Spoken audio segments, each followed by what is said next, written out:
What is science and why do we need it? So as usual, I'll start with the take-home message and then move on to the meat of the conversation. So currently, science is under attack. And part of this is many people misconceptualize what science is. They see it as sort of an ATM for turning out instantaneous, simplistic facts or truths or certainties, when science is really a process. It's a way of understanding our natural world and ourselves. It's continually being refined, and it is replicable, transparent, and allows for predictions. So currently, right now, science is under attack. The president of the U.S. has canceled billions of dollars of grants that had already been approved, stealing money back from universities. He has slashed the budget for climate research, for the EPA, NASA, for the National Weather Bureau, for the National Science Foundation, Institutes of Health.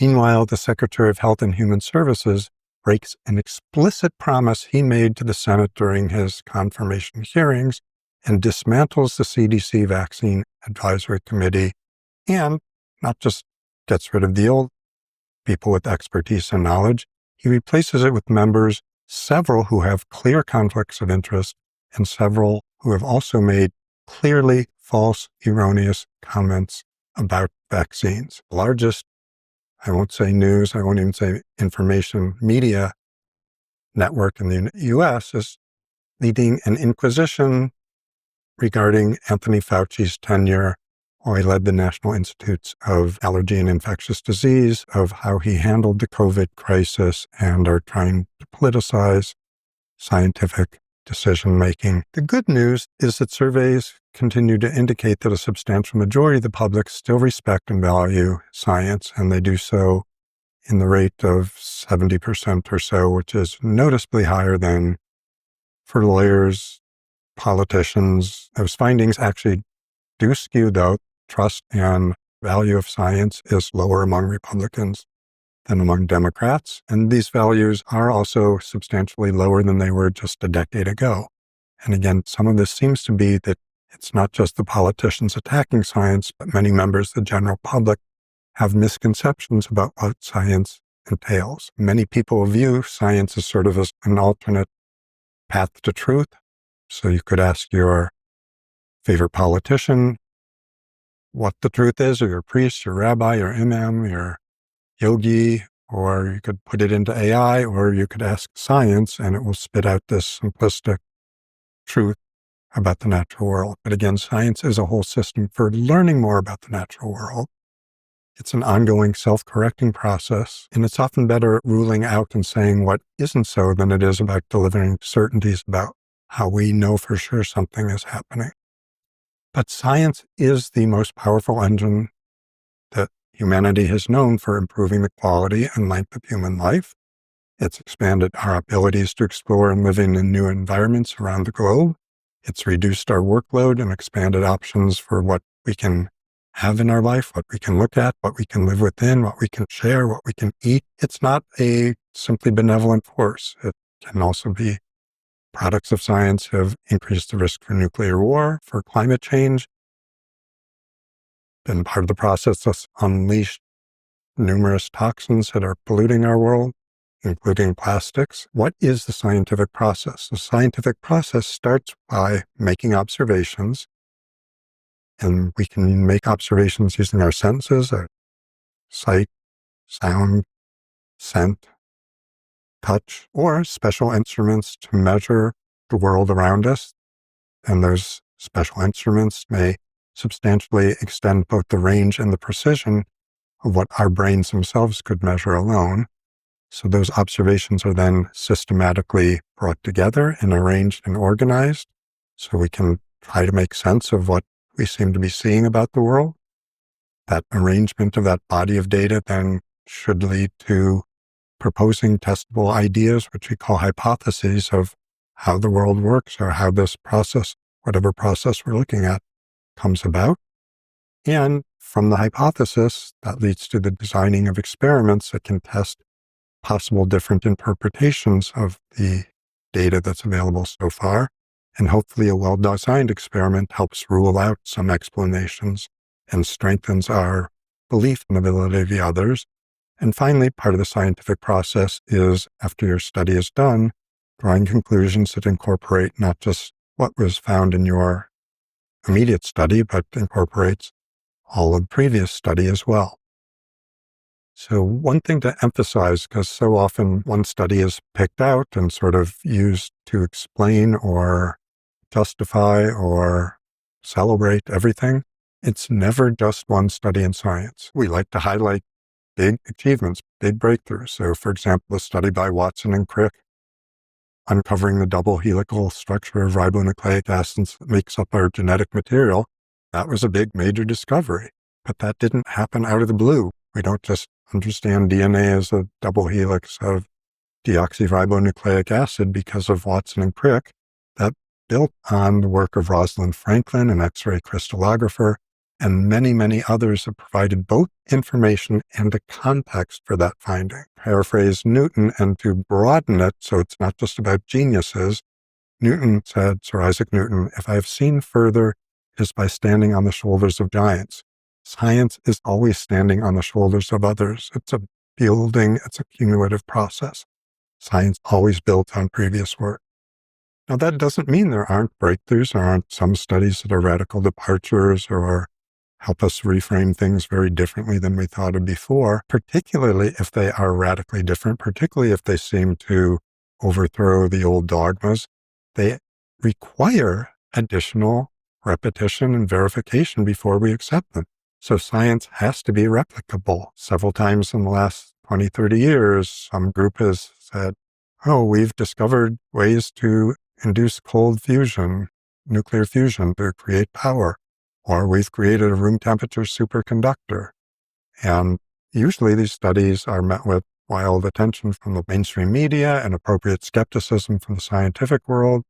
And in all the cases so far with these two examples, the follow-up has revealed significant flaws in the studies or the claims that the investigators made, and there wasn't actually any breakthrough. But part of this emphasizes that science involves transparency, why there's that boring methodology section in each paper that's published is because that's a roadmap for people to come and try to replicate it themselves, so people know what's actually been done. Every scientific discovery depends on what came before it, and it doesn't mean much until further research comes after it and confirms it. So one thing that gets a lot of attention in the media is, how do we deal with discrepancy? And again, the process of science is there's a need to incorporate all the information, not just cherry pick what you like or don't like. Now, there can be lots of different reasons for discrepant findings. Very often, there are actually slight differences in the variables that were being measured. So we're sort of comparing apples to oranges, or the population groups that were being studied were somewhat different, or the conditions under which they were being studied, not what we were actually manipulating in the study itself, but just the environment differs, and sometimes these differences do account for differences in outcomes. And when we're getting discrepant results or we can't resolve them, sometimes the most that science can say at a given point in time is that two explanations are both viable.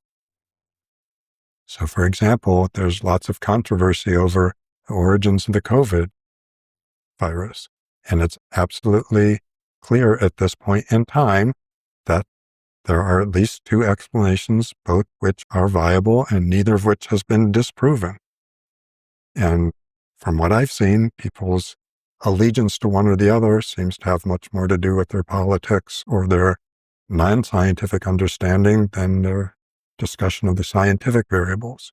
So science seldom supplies simple answers. RFK Jr., our Secretary of Health and Human Services, tells people to do their own research. So he seems to be encouraging science, but what he advocates specifically by what his own behavior is you should cherry pick isolated findings that agree with what your own pet theory are. You should reject any other findings or evidence. And even if the facts that you claim to rely on have been thoroughly refuted or retracted or disproven, you just insist that they're facts. So this is part of why prominent scientists have refused to debate him. He is clearly, manifestly not interested in all in actual scientific discussion. He's interested in some form of performance political art. He repeatedly makes false statements. He repeatedly lies, and giving him a platform would degrade the whole concept of science. There's no winning a conversation like that. It's similarly to debating Trump about politics. Trump repeatedly, and to an extent that's orders of magnitude greater than other politicians. So I'm not saying others don't lie or make misstatements, but Trump makes patently false statements about his own accomplishments, how others regard him, what others are motivated by, and he keeps repeating and uttering those things. When he insists on a counterfactual world, there's no effective way to debate that. Why do we have this simplified view of science? And part of it, and this is dependent on some of the work, extensive work on Ian McGilchrist, who's studied left brain, right brain differences, is that modern societies are overwhelmingly overpowered by left brain thinking. And again, the left brain is language and logic dominant. It's reductive focus on isolated facts and rules. And the left brain is essential for part of science. It's essential for conducting science, but it leads to oversimplifications. And it's the right brain that is the hemisphere or the organizing principle, the attentional principle, that holistically assesses everything and assembles them into a working model of the world.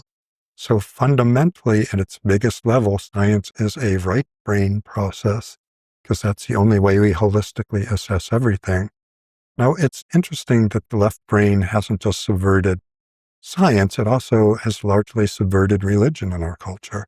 And I'm not saying everyone who's religious believes this or deals with the religion this way, but at least in much of the political, socio-political realm, much of religion is simplified into a left brain process. So go to the Bible and it will give you simple answers about how you should think and feel about abortion or bodily autonomy or when life begins or what health precautions someone could take in different scenarios. At their fundamental level, both religion and science are attempts to make a holistic, greater appreciation of the whole world and our place in it. And they both embody, religion and science, an ability to shift perspectives and balance contradictory or seemingly contradictory thoughts. And they are both ways of grappling with complexities that elude simple observations. Now, I'm not saying that science and religion have the exact same goals or purviews. There's certainly elements of thought or aspects of the world that science can address. There's also some about the nature of the non-natural world that science doesn't attempt to or can't address. Many people practice a left-brain view of religion, that their religion gives them certainty and the right, correct, absolute answer, even though, again, something like the Bible, abortion was around in the days of Christ. Abortion isn't talked about in the Bible, but many people seem to be able to read into it, determine what the Bible says about it. What I usually say is there's only 8 perfect people on earth, and none of them are scientists. And yes, I know that I usually say only 7 perfect people, but I'm not perfect. The bigger point, again, and I have a whole talk on perfectionism, nobody's perfect. Science is a human endeavor to understand our world. As a human endeavor, science will have mistakes. And what's important to remember, human nature makes us want to hide our mistakes. Mistakes are seen as signs of weakness, as signs of vulnerability. Evolutionarily, there's a big incentive to not acknowledge our mistakes. But science actually works contrary to this principle. Science is always about refining previous approximations and making them more accurate. So science is always a revisionary process, and it isn't much of a stretch to not only correct for previous inapproximations, but also to correct for things that weren't just imprecise, but were just outright wrong. So science is a process for learning from mistakes. And again, given that we will make mistakes, one of the best things we can do with them is learn from them. Science, therefore, is intrinsically self-correcting.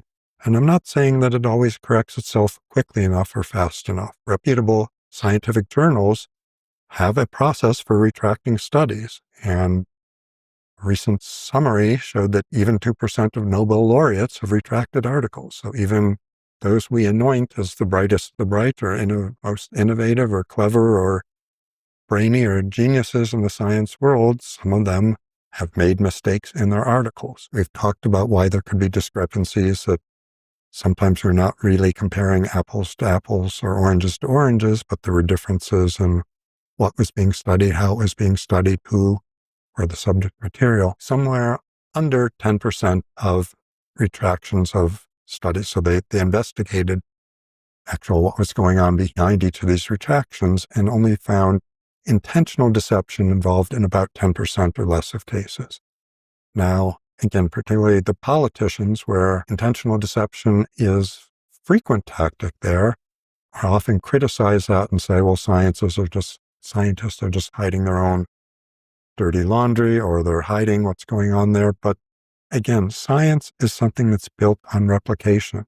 A scientist has to know that what they are doing will eventually, if they're trying to deceive people, will be revealed. Now, again, it might not happen as quickly as we'd like, but furthermore, rewards someone's getting in science, whether it's respect, whether it's media attention, whether it's fame, whether it's a faculty position, all of those get jeopardized when a deception is revealed. So there's a huge disincentive among scientists to employ deception. Not that it never happens, and scientists are human.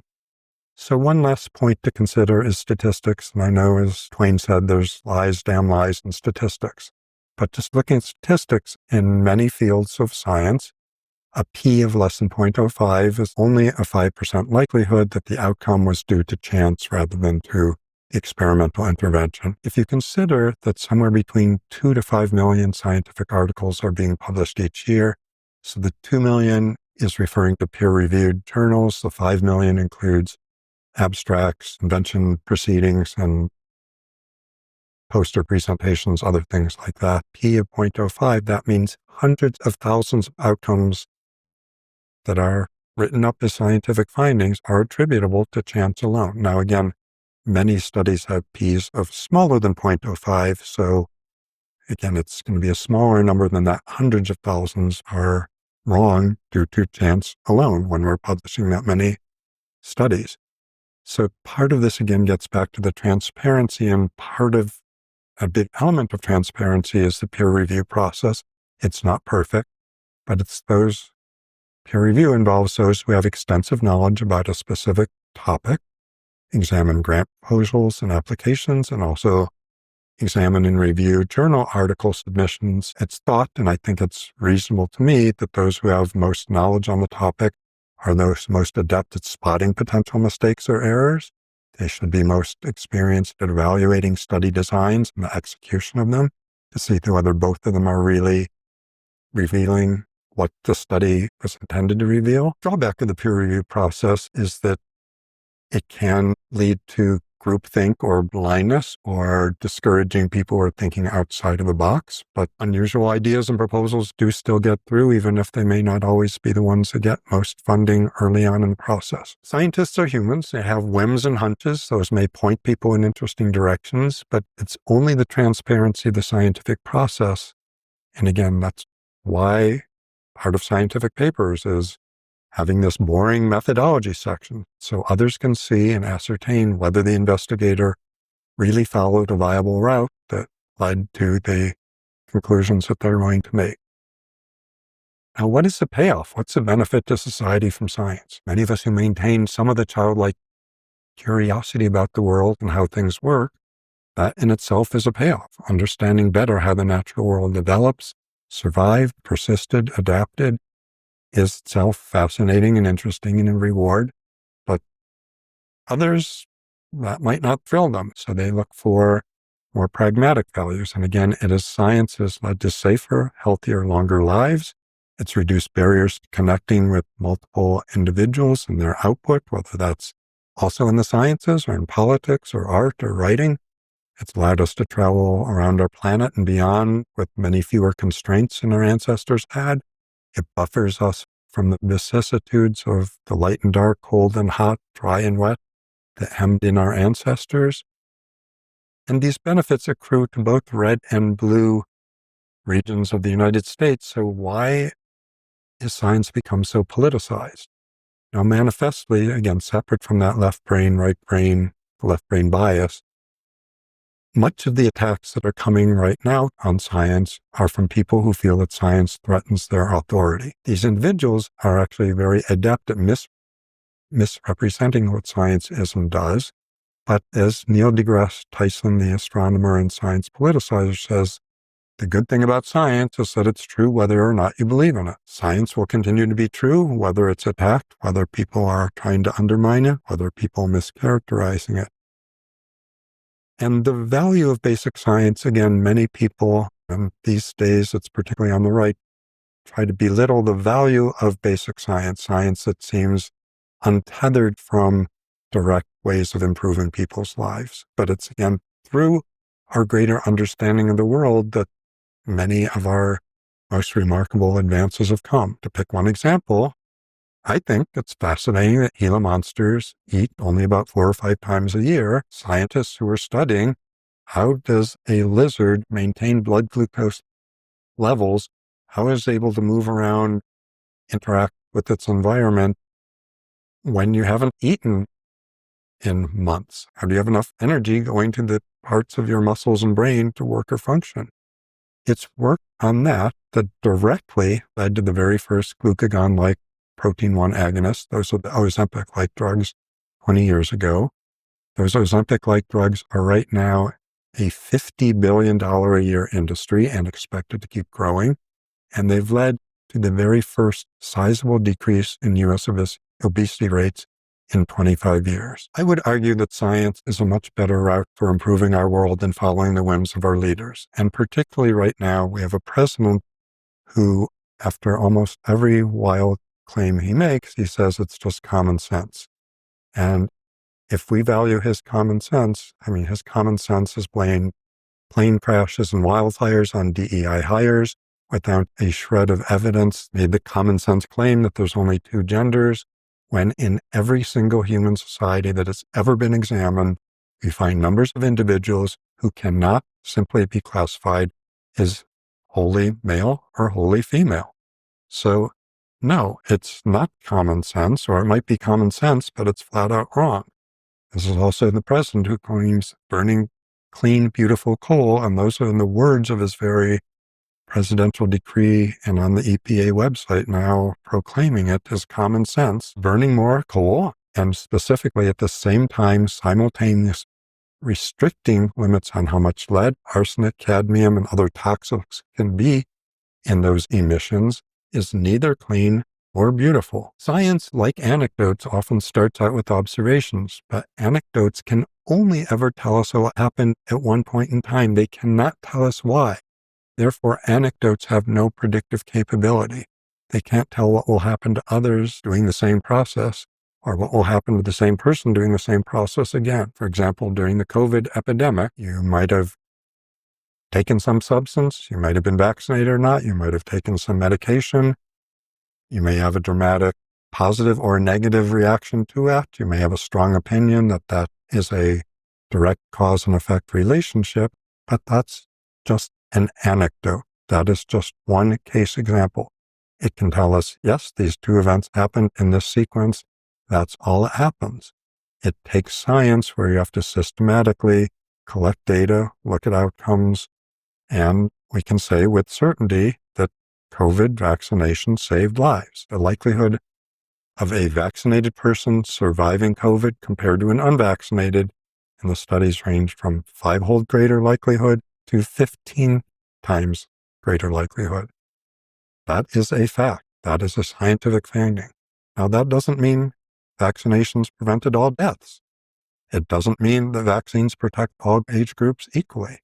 It doesn't mean that the vaccine is free of side effects. It doesn't even mean that there might not be groups of people where it's wise not to vaccinate. One of the reasons or places where science is repeatedly attacked is confusing public policy with science. Now, I believe science should inform us about public policy. Science can tell us what policies are going to be dangerous or foolish or unattainable, but public policy always depends on values and priorities that are outside the realm of science. So again, jumping back to COVID, science can't tell us what's the right thing to do or how many people are we willing to see have side effects from vaccines. in order to save a substantially greater number. Again, we can tell people that the likelihood of saving your life is an order of magnitude or 2 or 3 or whatever it is higher than you having a bad, serious, or even fatal effect. Is that much solace for someone who's hurt by the vaccine? No. Can science answer the question of, do we value human rights and autonomy versus the rights of society to protect themselves from dangerous people? And danger includes people who are infected with a virus that kills. No, science, those are value judgments. Part of the reason people are attacking science is that it's easier for them to do so, and they feel it discredits the other side, rather than spending the time and energy articulating what their own values are. And I'm convinced if they were more often clear and transparent about articulating their own values, they would find out that the public actually doesn't support many of their values.